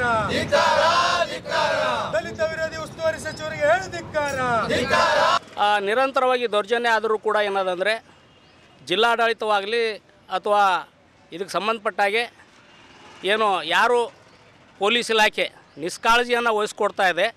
ನಮ್ಮ ಜನರ ಮೇಲೆ ನಿರಂತರವಾಗಿ ದಬ್ಬಾಳಿಕೆ ದೌರ್ಜನ್ಯಗಳು ಮಾಡಿದ್ರು ಕೂಡ ಬಾಲ್ಕಿ DYSP ಏನಿದ್ದಾರೆ ಅವ್ರು ಬಂದಾಗಿಂದ ಹಿಡಿದು ಬಹುಶಃ 2 ವರ್ಷ ಆಯಿತು. ಅವ್ರ ಮೇಲೆ ಏನದಂದರೆ ಯಾವುದೂ ಥರದ ಕಾನೂನು ಕ್ರಮ ನಾವು ಇತರ ದಲಿತ ಪರ ಸಂಘಟನೆಗಳು ನಾವು ಹೋರಾಟ ಮಾಡಿ ಮನವಿ ಸಲ್ಲಿಸಿದ್ರು ಕೂಡ ಯಾವುದೂ ಕಾನೂನು ಕ್ರಮ ಕೈಗೊಂಡಿಲ್ಲ. ಹಾಗಾಗಿ ನಮ್ಮ ಇಲ್ಲಿಂದ ಏನು ಇಷ್ಟೆಲ್ಲ ಆದ್ರೂ ಕೂಡ ಅದು ಬಾಲ್ಕಿ ಒಳಗಡೆ ಯಾಕೆ ಆಗ್ತಾ ಇದ್ದಾವೆ ಬಾಲ್ಕಿ ಮತಕ್ಷೇತ್ರದಲ್ಲಿ ನಮ್ಮ ಇನ್ಚಾರ್ಜ್ ಮಂತ್ರಿಗಳು ಬಹುಶಃ ಈ ಕಡೆ ಏನು ಗಮನ ಹರಿಸ್ತಾ ಇಲ್ಲ ಏನು ಇಷ್ಟೆಲ್ಲ ದೌರ್ಜನ್ಯಗಳು ನಿರಂತರವಾಗಿ ನಡೀತಾ ಇದ್ರು ಕೂಡ ಅವ್ರಿಗೆ ಬಹುಶಃ ದಲಿತರ ಮೇಲೆ ದೌರ್ಜನ್ಯಗಳು ಆಗಲ್ಲ ಅಂತ ಹೇಳಿ ಬಿಡ್ತಾ ಇದ್ದಾರೆ ಏನೋ ನಮ್ಗೆ ಕಾಣಿಸ್ತಾ ಇಲ್ಲ. ಯಾಕಂತಂದರೆ ಅವ್ರ ಮತಕ್ಷೇತ್ರದಲ್ಲಿ ನಾವು ನಮ್ಮ ಏನೋ ದಲಿತ ಮತಗಳೇನಿದ್ದಾವ ನೇರವಾಗಿ ಅವರಿಗೆ ಹೋಗಿದ್ದಾವಲ್ಲ ಎಲೆಕ್ಷನ್ ಚುನಾವಣೆ ಸಂದರ್ಭದಾಗ. ಮತ್ತು ಇಷ್ಟೆಲ್ಲ ಮಾಡಿದ್ರು ಕೂಡ ಏನೋ ಒಂದು ಘಟನೆ ಆಕಸ್ಮಿಕವಾಗಿ ಆಗ್ಯದ ಅಂದ್ರೆ ಏನೋಪ್ಪ ಆಗಿದೆ ಅಂತ ಹೇಳ್ಬೋದು. ನಿರಂತರವಾಗಿ ನಡೀತಾ ಇದ್ದಾವಲ್ಲ ಯಾಕೆ? ಹಾಗಾಗಿ ನಮ್ಮ ಇನ್ಚಾರ್ಜ್ ಮಂತ್ರಿಗಳು ಈ ಕಡೆ ಇವ್ರ ಮ್ಯಾಗ ಆಗಲಿ ಅಂತ ಹೇಳಿ ದೃಷ್ಟಿಯಿಂದ ಅಲ್ಲಿಂದ ಏನು DYSP ಅವ್ರಿಗೆ ಇಕ್ಕೊಂಡು ಇದೇನು ಆಟ ಆಡ್ತಾ ಇದ್ದಾರೋ ನಮ್ಗೆ ಕಾಣಿಸ್ತಾ ಇಲ್ಲ.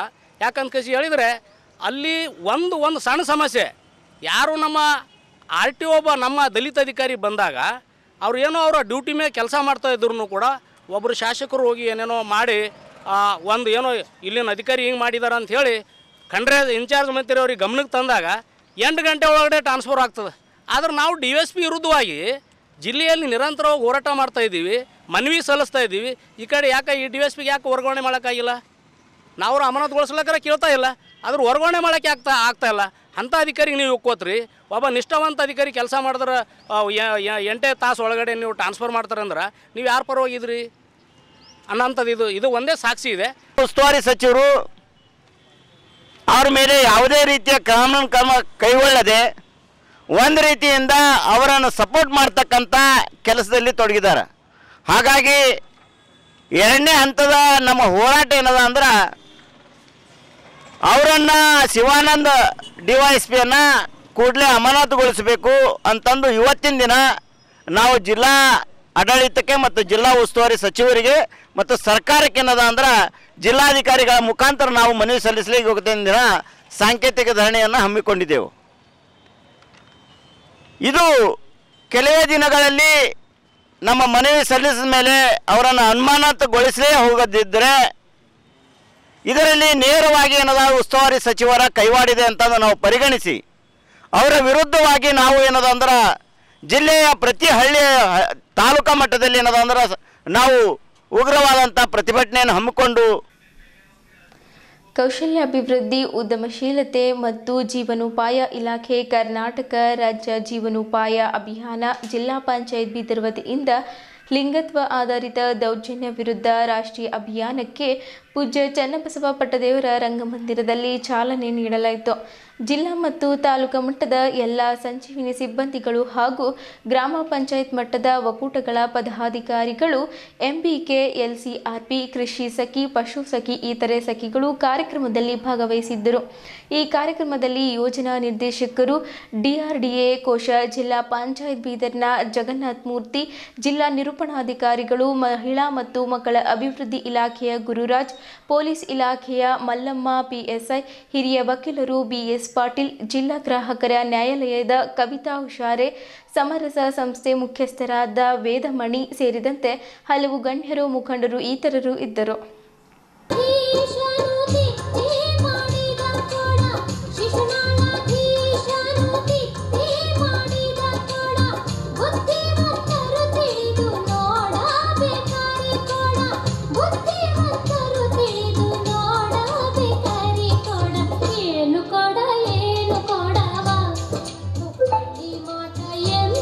ಚಂದ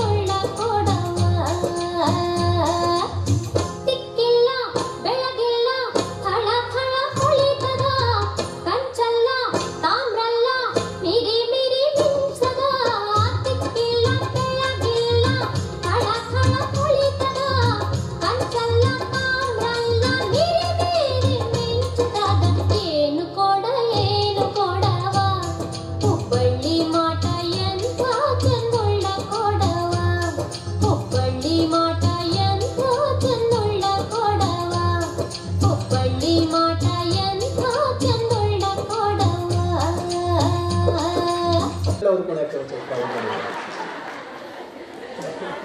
ತುಂಬಾ ಒಂದೇ ದಿನದಲ್ಲಿ ಅವರು ನಿನ್ನೆ ಪಾಪ ಅವರಿಗೆ ಪ್ರಯತ್ನ ಪಡಿಸಿ ಗತಿಯಾಗಿರುವಳು, ನಿನ್ನ ಯಶಸ್ವಿಗೆ ಗುಟ್ಟಾಗಿರುವವಳು ಅವಳು ಹೆಣ್ಣಲ್ಲವೇ, ಅವಳು ಹೆಣ್ಣಲ್ಲವೇ. ದಿನ ಬೆಳಗಾದರೆ ಅತ್ಯಾಚಾರಿಯ ಆಸೆಗೆ ತುತ್ತಾಗುತ್ತಿರುವವಳು, ವರದಕ್ಷಿಣೆಯ ಪೀಳಿಗೆಗೆ ಬೆಂಕಿಯೊಳಗೆ ಬಲಿಯಾಗುತ್ತಿರುವವಳು, ವ್ಯಭಿಚಾರದ ಪಂಜರದೊಳಗೆ ಬದುಕಿದ್ದು ದಿನ ಸಾಯುತ್ತಿರುವವಳು ಅವಳು ಹೆಣ್ಣಲ್ಲವೇ, ಅವಳು ಹೆಣ್ಣಲ್ಲವೇ. ಇನ್ನೆಷ್ಟು ಕಾಲ ಅವಳಿಗೆ ಈ ಶೋಷಣೆ, ಇನ್ನೆಷ್ಟು ಕಾಲವೋ ಅವಳಿಗೆ ಈ ಶೋಷಣೆ. ಹೆಣ್ಣಿಲ್ಲದಿದ್ದರೆ ಮಮತೆಯ ಮಡಿಲಲ್ಲಿ ನಿನಗೆ, ಹರುಷದ ಅನಲಲ್ಲಿ ನಿನಗೆ. ನೀನು ಹೇಳು, ಹೆಂಗಳೆಯರ ಮನ ಕಾಡುವ ಸಹಸ್ರಾರು ಪ್ರಶ್ನೆಗಳಿಗೆ ನೀನೊಮ್ಮೆ ಉತ್ತರಿಸುವೆಯಾ? ಹೆಣ್ಣು ಶೋಷಿತಳಾಗಿ ಬಾಳಬೇಕೆ? ಇದಕ್ಕೆ ಅಂತ್ಯ ಇಲ್ಲವೇ? ಕೊನೆಯದಾಗಿ ನೀನೊಮ್ಮೆ ಹೇಳುವೆಯಾ? ಹೇಳಿಬಿಟ್ಟು ಇಲ್ಲೇ ಡ್ಯಾನ್ಸ್ ಮಾಡಿದ್ರೆ ಅದನ್ನ ತಲೆಗೆ ಇಟ್ಕೊಂಡ್ಬಿಟ್ಟು ಹೋಗೋದಲ್ಲ. ಅದು ತಮ್ಮ ಮನೋರಂಜನೆ ಬೋರ್ ಆಗಬಾರ್ದನ್ನ ಒಂದೇ ಉದ್ದೇಶದಿಂದ ಅಂತ ಒಂದು ಕಾರ್ಯಕ್ರಮ ಇಡಬೇಕಾಗುತ್ತೆ, ಇಟ್ಟಿದ್ದೀವಿ. ಪ್ರತಿಯೊಂದನ್ನು ತಾವು ನೆನಪಿಟ್ಕೊಂಡು ಅವ್ರೇನು ಸಹಾಯ ಮಾಡಿ ಕೊಟ್ಟಿದ್ದೀವಿ ನಾವು ಅದನ್ನು ತಾವು ನೋಡ್ಬಿಟ್ಟು ಬರ್ಕೋಬೇಕು. ಅವ್ರು ಹೇಳ್ತಾ ಇದ್ರು ನಮ್ಮ ಬರೋತ್ತವ್ರು ಯಾರೋ ನೆನಪಿಟ್ಕೊಂಡ್ಬಿಟ್ಟು ಯಾವುದೇ ಒಂದು ದೌರ್ಜನ್ಯ ಆದ್ರೂ ಕೂಡ ಹೇಳಿದ್ರು ಒಬ್ರು ಪಕ್ಕದ ಮನೇಲಿ ಒಂದು ವೇಳೆ ದೌರ್ಜನ್ಯ ಆಯ್ತು ಅಂದ್ರೆ ನಮಗೇನು ಸಂಬಂಧ ಇಲ್ಲ ಬಿಡು, ಅವ್ರದ್ದಾಗಿದೆ ಅಂತ ಸುಮ್ಮನೆ ಕೊಡೋಂಥ ಒಂದು ಪರಿಸ್ಥಿತಿ ಇದೆ. ಆ ಥರ ಕೊಡಬಾರ್ದು. ಯಾರಿಗೇ ಆಗಲಿ ದೌರ್ಜನ್ಯ ಇವತ್ತು ನಿಮ್ಗೆ ಆಗ್ಬೋದು, ಇನ್ನು ನಾಳೆಗೆ ಇನ್ನೊಬ್ರಿಗೆ ಆಗ್ಬೋದು. ದೌರ್ಜನ್ಯ ಅಂದಾಗ ಒಂದು ನಮಗೆ ಮಾತು ಬರೋದೇನೆಂದ್ರೆ ದೌರ್ಜನ್ಯ ಅಂದರೆ ಯಾರಿಗೆ ಆಗುತ್ತೆ? ದುರ್ಬಲರಿಗೆ ಮತ್ತು ಹೆಣ್ಮಕ್ಳಿಗೆ ಅಷ್ಟೇ, ಹೌದಲ್ಲ? ಯಾರು ವೀಕ್ ಇರ್ತಾರೆ ಅವ್ರ ಮೇಲೆ ದೌರ್ಜನ್ಯ ಆಗೋದು ಸಹಜನೇ. ಇವತ್ತು ಶಾಲೆ ಒಂದು ಮಕ್ಕಳು ತಗೋರಿ, ಶಾಲೆಗೆ ಸ್ಟೂಡೆಂಟ್ ಅದನಂದ್ರೆ ಯಾರೋ ವೀಕ್ ಇರ್ತಾನೆ ಎಲ್ಲರೂ ಹೊಡಿತಾರೆ. ನಮಗೆ ಸ್ಟ್ರಾಂಗ್ ಇದ್ದವ್ರಿಗೆ ಯಾರು ಹೊಡಿತಾರ ಹೆಸರು ಹೋಗಲ್ಲ. ಆ ಥರ ನಾವು ಇಲ್ಲಿವರೆಗೆ ನಾವೇನು ತಮಗೆ ಇದು ಕರೆದು ನಿಮಗೆ ಇಲ್ಲಿವರೆಗೆ ತಿಳುವಳಿಕೆ ಕೊಟ್ಟಿದ್ದೀವಿ. ಅದಕ್ಕೆ ನೀವು ತಾವು ಬಂದು ಶಾಂತ ರೀತಿಯಿಂದ ಒಂದು ತಾಳ್ಮೆಯಿಂದ ಕೇಳಿದಿರಿ. ಇದನ್ನು ಈಗ ನೀವು ತಾಲೂಕು ಮಟ್ಟದಲ್ಲಿ ಇದೇ ಥರ ಕಾರ್ಯಕ್ರಮ ಮಾಡಬೇಕು, ಗ್ರಾಮ ಪಂಚಾಯತಿ GPLF ಮಟ್ಟದಲ್ಲಿ ಮಾಡಬೇಕು, ವಾರ್ಡ್ ಮಟ್ಟದಲ್ಲಿ ಮಾಡಬೇಕು, ತಿಳುವಳಿಕೆ ಕೊಡಬೇಕು. ಈಗ ಸಾಕಷ್ಟು ಇದ್ರ ಬಗ್ಗೆ ಪ್ರಚಾರ ಮಾಡೋಕ್ಕೆ ಪೋಸ್ಟರ್ಸು ಅದೆಲ್ಲನೂ ಬಿಡುಗಡೆ ಮಾಡಿ ಕೊಟ್ಟಿದ್ದೀವಿ. ಎಲ್ಲ ಕಡೆಯಿಂದ ಅಂಟಿಸ್ಬಿಟ್ಟು ಸತತವಾಗಿ ತಾವು ಈ ಒಂದು ಕಾರ್ಯಕ್ರಮ ಮುಂದುವರಿಸ್ಕೊಂಡು ಹೋಗ್ಬೇಕಂತ ಹೇಳಿ ಈಗ ಸಾಕಷ್ಟು ಸಮಯ. ಬೀದರ್ ತಾಲೂಕಿನ ಚಿಟ್ಟವಾಡಿ ಗ್ರಾಮದಲ್ಲಿ ಡಿಸೆಂಬರ್ 3ರಿಂದ ಡಿಸೆಂಬರ್ 6ರವರೆಗೆ ವಿವಿಧ ಕಾರ್ಯಕ್ರಮಗಳು ಹಮ್ಮಿಕೊಳ್ಳಲಾಗಿದೆ.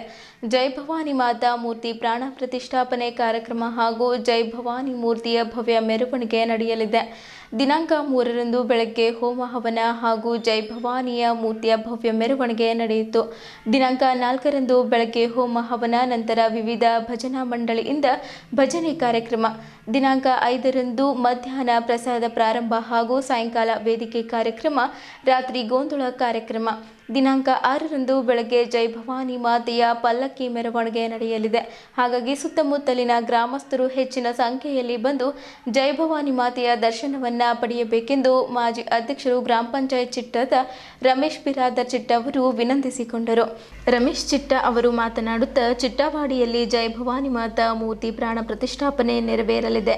ಇಂದು ನೂತನ ಮೂರ್ತಿಯನ್ನ ಭವ್ಯ ಮೆರವಣಿಗೆಯನ್ನ ಗ್ರಾಮದಲ್ಲಿ ಮಾಡುವ ಮೂಲಕ ಸಮಸ್ತ ಗ್ರಾಮಸ್ಥರು, ಹಿರಿಯರು, ಮಕ್ಕಳು, ಯುವಕರು ಸೇರಿದಂತೆ ಸುತ್ತಮುತ್ತಲಿನ ಗ್ರಾಮಸ್ಥರು ಸೇರಿದಂತೆ ಮೂರ್ತಿಗೆ ಭವ್ಯ ಮೆರವಣಿಗೆಯ ಮೂಲಕ ದೇವಸ್ಥಾನಕ್ಕೆ ಬರಮಾಡಿಕೊಳ್ಳಲಾಯಿತು. ಡಿಸೆಂಬರ್ 5ರಂದು ಭವ್ಯ ಕಾರ್ಯಕ್ರಮಗಳು ಹಮ್ಮಿಕೊಳ್ಳಲಾಗಿದೆ. ಮಠಾಧೀಶರು, ಸ್ವಾಮೀಜಿಗಳು, ರಾಜಕಾರಣಿಗಳು ಭಾಗಿಯಾಗುತ್ತಿದ್ದಾರೆ. ಆದ ಕಾರಣ ಬೀದರ್ ಜಿಲ್ಲೆಯ ಜನರು ದೇವಿಯ ದರ್ಶನ ಪಡೆದು ಪ್ರಸಾದ ಸ್ವೀಕರಿಸಬೇಕೆಂದು ವಿನಂತಿಸಿಕೊಂಡರು. ಈ ಸಂದರ್ಭದಲ್ಲಿ ರಮೇಶ್ ಬಿರಾದರ್, ರಾಜ್ಕುಮಾರ್ ಚಿಟ್ಟವಾಡಿ, ಸಂಜುಕುಮಾರ್ ಕೋಡ್ಗೆ, ಪ್ರಹ್ಲಾದ್ ಚಾಂಬೋಳ್, ಮಲ್ಲಿಕಾರ್ಜುನ್ ಮದರ್ಗೆ, ಆನಂದ್ ಮೋರ್ಗೆ, ದಶರಥ್ ಮೋರ್ಗೆ, ಬೊಂಬುಂಡ ಚಿಟ್ಟ, ರಾಜ್ಕುಮಾರ್ ಮಾಮಡ್ಗಿ, ರಮೇಶ್ ಗೆಹಂಡೋರ್, ಚಂದ್ರಕಾಂತ್ ಮರಕುಂದಿ, ಗಾಳೆಪ್ಪ ಕಮಟಾಣೆ ಸೇರಿದಂತೆ ಊರಿನ ಗಣ್ಯ ಮುಖಂಡರು ಇತರರು ಇದ್ದರು.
ನಮ್ಮ ಚಿಟ್ಟವಾಡಿ ಗ್ರಾಮದಲ್ಲಿ ಜೈ ಭವಾನಿ ಮಾತಾ ಮೂರ್ತಿ ಪ್ರತಿಷ್ಠಾಪನೆ ನೆರವೇರಿಸಲಿದೆ. ನಾವು ಮೂರ್ತಿ ಇವತ್ತು ಭವ್ಯ ಮೆರವಣಿಗೆಯಿಂದ ಇವತ್ತು ಇಲ್ಲಿ ಭವಾನಿ ಮಂದಿರಿಗೆ ತೊಗೊಂಡು ಬರ್ತಾಯಿದ್ದೀವಿ.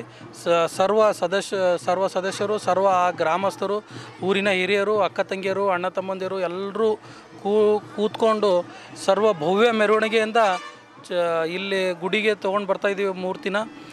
ಇಲ್ಲಿನ ಗ್ರಾಮಸ್ಥರು ಹಾಗೆ ಎಲ್ಲ ನಮ್ಮ ಇಡೀ ಬೀದರ್ ಜಿಲ್ಲಾ ಜನತೆಗೆ, ರಾಜ್ಯದ ಜನತೆಗೆ, ಎಲ್ಲ ನಮ್ಮ ಪಕ್ಷಾತೀತ ಎಲ್ಲ ಜನರಿಗೆ ಎಲ್ಲರೂ 5ನೇ ತಾರೀಕು ಎಲ್ಲ ಸ್ವಾಮೀಜಿ ಎಲ್ಲ ಬರ್ತಾಯಿದ್ದಾರೆ. ಮತ್ತು ಹಾಗೆ ನಮ್ಮ ಇಲ್ಲಿನ MLA ಮಿನಿಸ್ಟರ್ಸ್ ಅವರು ಮತ್ತು ಸದಸ್ಯರು ಎಲ್ಲರೂ ಬರ್ತಾಯಿದ್ದಾರೆ. ದಯಮಾಡಿ 5ನೇ ತಾರೀಕು ಬಂದು ಪ್ರಸಾದ ತೊಗೊಂಡು ಹೋಗ್ಬೇಕಂತ ನಮ್ಮ ಚಿಟ್ಟವಾಡಿ ಗ್ರಾಮಸ್ಥರಿಂದ ವಿನಂತಿ ಅಂತ ಹೇಳಕ್ಕೆ ಬಯಸ್ತೀನಿ. ಚಿಟ್ಟವಾಡಿ ಗ್ರಾಮದಲ್ಲಿ ಜೈ ಭವಾನಿ ಮಾತೆ ಮೂರ್ತಿಯ ಪ್ರಾಣ ಪ್ರತಿಷ್ಠಾಪನೆ ಕಾರ್ಯಕ್ರಮ. ಇದೊಂದು ಕಾರ್ಯಕ್ರಮ ನಮ್ಮ ಊರಲ್ಲಿ ಏನದಂದ್ರೆ ಹಬ್ಬದ ಸಂಭ್ರಮ ಮಾಡಿದೆ. ಪ್ರತಿ ವರ್ಷದಂತೆ ನಾವು ಈ ಭವಾನಿ ಮೂರ್ತಿ ಕಾರ್ಯಕ್ರಮ ಮಾಡ್ತೇವೆ. ಈ ವರ್ಷ ಒಂದು ಹಬ್ಬದ ವಾತಾವರಣದಲ್ಲಿ ಮಾಡ್ತಾಯಿದ್ದೆವು. ಪ್ರತಿ ವರ್ಷ ಇದೇ ರೀತಿಯ ಒಂದು ಕಾರ್ಯಕ್ರಮ ಮಾಡ್ತೇವೆ. ಇದು 3 ದಿನದ ಕಾರ್ಯಕ್ರಮದ. 3 ದಿನ ಅಂದ್ರೆ 3, 4, 5. 5ನೇ ತಾರೀಕಿಗೆ ಎಲ್ಲ ಗುರುಗಳು ಹೊಂಟಿದ್ದಾರೆ, ಹಾಗೂ ರಾಜಕೀಯ ಮುಖಂಡರು ಹೊಂಟಿದ್ದಾರೆ, ಮತ್ತು ಸುತ್ತಮುತ್ತಲಿನ ಜನರೆಲ್ಲ ಹೊಂಟಿದ್ದಾರೆ. ಪ್ರಸಾದ ವ್ಯವಸ್ಥೆ ಕೂಡ ನಾವು ಮಾಡಿದೆವು. ಪ್ರತಿ ವರ್ಷ ಇದೇ ದೊಡ್ಡ ಮಟ್ಟದಲ್ಲಿ ನಡೀಲಿ ಅಂತೇಳಿ ಆ ಭವಾನಿ ಮಾತೆಯಲ್ಲಿ ಕೇಳ್ಕೊತಾ ಇಂದು ಬೀದರ್ ನಗರದಲ್ಲಿ ಇಂಡಿಯನ್ ಕಾಂಕ್ರೀಟ್ ಇನ್ಸ್ಟಿಟ್ಯೂಟ್ನ 48ನೇ ಕೇಂದ್ರದ ಉದ್ಘಾಟನಾ ಸಮಾರಂಭವು ನಗರದ ಲಾವಣ್ಯ ಕನ್ವೆನ್ಷನ್ ಹಾಲ್ನಲ್ಲಿ ನಡೆದ. ICI ಅಧ್ಯಕ್ಷ ಡಾಕ್ಟರ್ ವಿ ರಾಮಚಂದ್ರ, ICI ಉಪಾಧ್ಯಕ್ಷ ಡಾಕ್ಟರ್ ಆರ್ ನಾಗೇಂದ್ರ, ನಿಕಟಪೂರ್ವ ಉಪಾಧ್ಯಕ್ಷ ಎಂ ರವಿಶಂಕರ್, ಅಲ್ಟ್ರಾಟೆಕ್ ಸಿಮೆಂಟ್ ಉತ್ತರ ಕರ್ನಾಟಕ ಹಾಗೂ ಗೋವಾದ ಪ್ರಾದೇಶಿಕ ಮುಖ್ಯಸ್ಥ ಶ್ರೀಮತ್ ಸುಬ್ರಹ್ಮಣ್ಯ, JS ಇನ್ಫಾ ಪ್ರೈವೇಟ್ ಲಿಮಿಟೆಡ್ನ CMD ಸೂರ್ಯಕಾಂತ್ ಅಲ್ಮಜೆ ಮುಖ್ಯ ಅತಿಥಿಗಳಾಗಿ ಪಾಲ್ಗೊಂಡಿದ್ದರು. ICI ಪ್ರಧಾನ ಕಾರ್ಯದರ್ಶಿ ಆರ್ ರಾಧಾಕೃಷ್ಣ ಅಧ್ಯಕ್ಷತೆ ವಹಿಸಿದ್ದರು. ಇಂದು ICI ಬೀದರ್ ಕೇಂದ್ರದ ಅಧ್ಯಕ್ಷ ಹೌಶೆಟ್ಟಿ ಪಾಟೀಲ್ ಅವರು ಮಾತನಾಡುತ್ತಾ ಹೇಳಿದ್ದರು. First and foremost, express my sincere thanks to our chief guest, Dr. Veerman, to your support for innovation and excellence of concrete technology. I am deeply grateful to our guest of honor, ICIC headquarter team, for their continuous guidance and support in establishing the Bidar Center and today's achievement. A special thanks to the local organizing team and all members of ICI Bidar Center who have worked behind this day is well organized and memorable. Your hard work and dedication to bear fruit today. I am also thankful to our sponsors and collaborators for their generous contribution. To all our guests, I congratulate your presence here reflects your comment to the growth of the construction industries and your faith in the Indian for innovation, knowledge, sharing and professional excellence in Bidar. Lastly, I would like to express my gratitude to the media and other well wishes for the concrete technology and forecasting substantial construction practice in our villages. Thank you once again, and I look forward to your continued support in all future endeavors. Thank you.